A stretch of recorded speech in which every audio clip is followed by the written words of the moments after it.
Pemerintahan Joko Widodo menggencarkan hilirisasi minerba sejak awal masa pemerintahannya 2014 lalu. Di tengah pandemi ini, rantai pasokan minerba yang cenderung terpusat di satu saja basis produksi terganggu, sehingga dunia terkena imbasnya. Momentum ini dinilai tepat untuk meningkatkan hilirisasi minerba Indonesia. Seperti apa modal Indonesia untuk menjadi basis produksi di Asia? Kita akan cek faktanya bersama Dade Salampesi. Silakan Dade.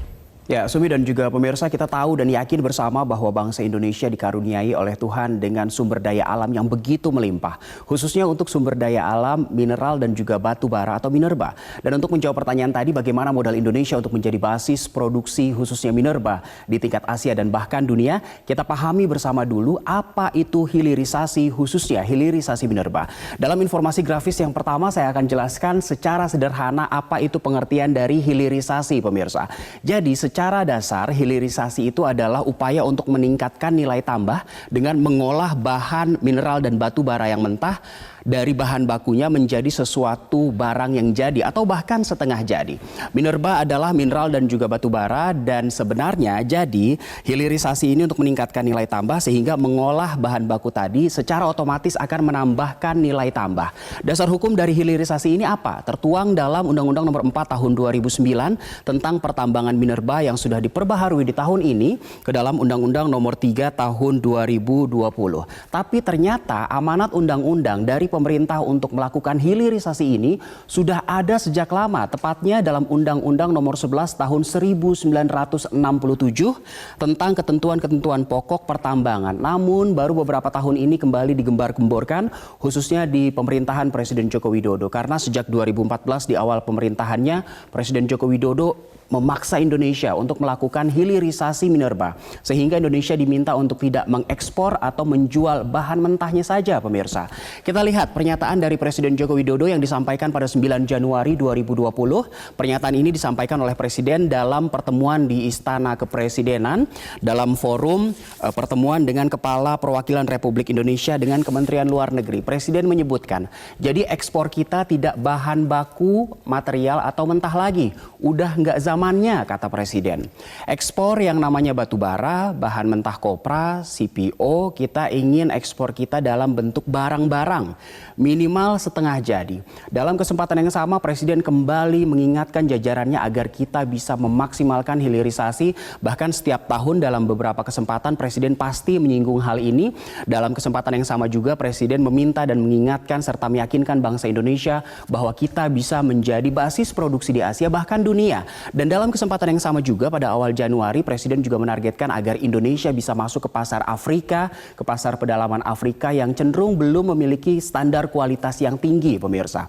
Sekarang saya akan mengajak Anda untuk melihat sejumlah data dan fakta unik tentang produk mineral dan juga batu bara yang ada di Indonesia. Saya ambil 3 contoh produk minerba yang ada di Indonesia, yaitu timah, karena ternyata walaupun produksi timah ini adalah yang terbesar kedua setelah Tiongkok di dunia, tapi ternyata 20% produk timah di Indonesia mendominasi dunia. Itu untuk timah. Sementara untuk batu bara, Indonesia memang bukan produsen batu bara terbesar di dunia, karena untuk produksi batu bara Indonesia ada berada di bawah Amerika Serikat, Tiongkok, Australia, Rusia, bahkan kita berada di bawah India, pemirsa. Namun ternyata angka ekspor Indonesia untuk batu bara terbesar kedua di dunia setelah Australia. Indonesia 18%-nya mendominasi penjualan batu bara di dunia. Sementara itu untuk nikel, Indonesia juga adalah eksportir sekaligus produsen nikel terbesar di dunia. Bahkan untuk produk turunan nikel yaitu stainless steel, 27% pasar dunia dikuasai oleh Indonesia, pemirsa. Lalu ada satu fakta menarik terkait dengan nikel ini. Indonesia berada di posisi pertama, sementara di posisi kedua ada negara tetangga kita Filipina yang berdasarkan studi dari McKinsey bahwa mereka, Filipina, akan kehabisan sumber daya nikelnya 2 tahun lagi. Sehingga pemerintah juga sudah mengantisipasi ini agar Indonesia bisa semakin menguasai pasar nikel dunia di kancah global. Kita lihat informasi grafis berikutnya, ada fakta menarik lainnya yaitu terkait dengan smelter. Karena kalau kita melihat bahwa dari sisi sumber daya alam kita sudah sangat berlimpah ruah khususnya untuk Minerba ini. Bagaimana dengan sarana dan prasarana yaitu smelter. Untuk 2022, 2 tahun lagi Indonesia menargetkan akan membangun 52 smelter baru dengan nilai investasi 20 miliar lebih. Lebih tepatnya 20,32 miliar lebih dengan 29 smelter untuk nikel, sementara sisanya untuk bauksit, besi, tembaga, mangan, seng, dan juga timbal. Sementara untuk tahun ini karena ada pandemi COVID-19, maka Indonesia baru bisa mengoperasikan 4 smelter baru, yaitu nikel aneka tambang ini di Halmahera Timur, Maluku Utara, dengan nilai produksi atau jumlah produksi nikelnya mencapai 65.000 ton. Untuk timbal PT Kapuas Prima Citra ini ada di Kalimantan Tengah dengan kemampuan produksi mencapai 23.000 ton. Jadi dari 4 smelter yang tersebar di berbagai penjuru Nusantara ini di tahun 2020 angka produksinya berkisar antara 23.000 hingga 73.000 ton. Sekarang kita lihat lagi informasi berikutnya untuk meyakinkan kita bahwa hilirisasi itu memang penting dan menguntungkan. Kita lihat simulasinya sebaiknya memang langsung menjual barang mentah atau kita olah dulu pemirsa. Data ini saya ambil dari pernyataan Luhut Binsar Panjaitan, Menteri Koordinator Bidang Maritim dan Investasi yang baru saja melakukan rapat virtual di tahun ini. Tapi Luhut mengambil data dari 2018 dan memberikan simulasi kalau biji nikel atau sumber daya alam mentah ini jumlahnya mencapai 19,25 juta ton saja kita jual atau kita ekspor ke luar negeri, maka nilai jualnya sebesar 612 juta dolar Amerika Serikat. Tapi kalau kita melakukan hilirisasi, kita olah dulu di dalam negeri, misalnya menjadi stainless steel slab ini.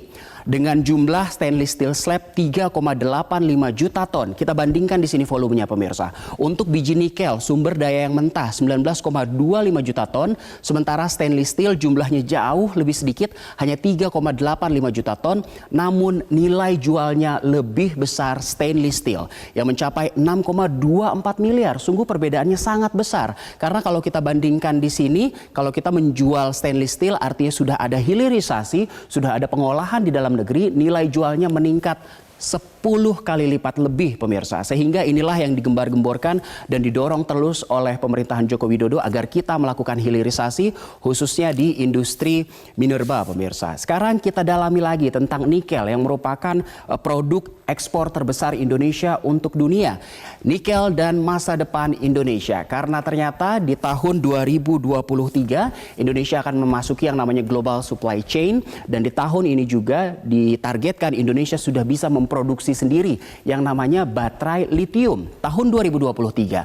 Dan 1 tahun kemudian di tahun 2024 ditargetkan Indonesia sudah bisa mengekspor baterai litium ke luar negeri dan bisa menjadi pengekspor baterai litium terbesar di dunia. Kenapa baterai litium ini menjadi penting? Karena baterai litium ini dibuat dengan sumber daya nikel. Seperti yang tadi kita ungkapkan bahwa kita tidak mau lagi menjual sumber daya secara mentah.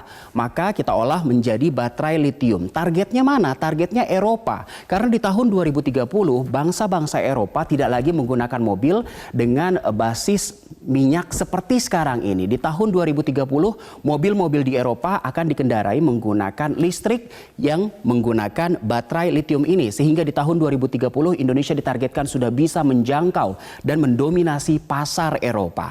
Di tahun 2026 maksud saya lebih jauh lagi, Indonesia diprediksikan dan ditargetkan menjadi pemain kunci nikel di dunia. Sebagai penutup kita lihat informasi grafis berikutnya terkait dengan hilirisasi ini tentang potensi sumber daya Indonesia dan juga cadangannya yang sudah terbukti. Kita masih mengambil contoh dari 3 produk minerba pemirsa untuk batu bara di tahun ini 2020.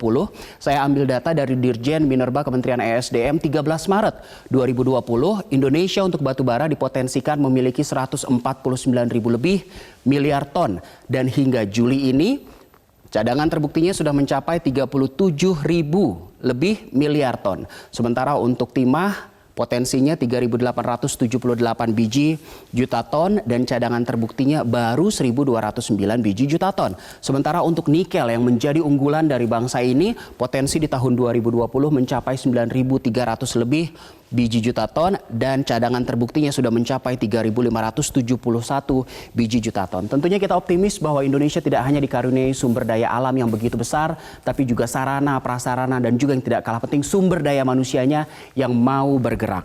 Inilah kenapa sekarang pemerintah gencar dan mewajibkan hilirisasi pemirsa. Selain untuk meningkatkan nilai tambah, Indonesia juga sedang menyiapkan diri untuk menjadi basis produksi di Asia, bahkan di dunia. Dan pandemi COVID-19 ini memberikan kita pelajaran berharga bahwa jangan bergantung kepada satu basis produksi saja. Karena apa? Karena pada saat negara basis produksi tersebut terkena masalah, jangan lupa subscribe YouTube channel Metro TV News dan nyalakan notifikasinya.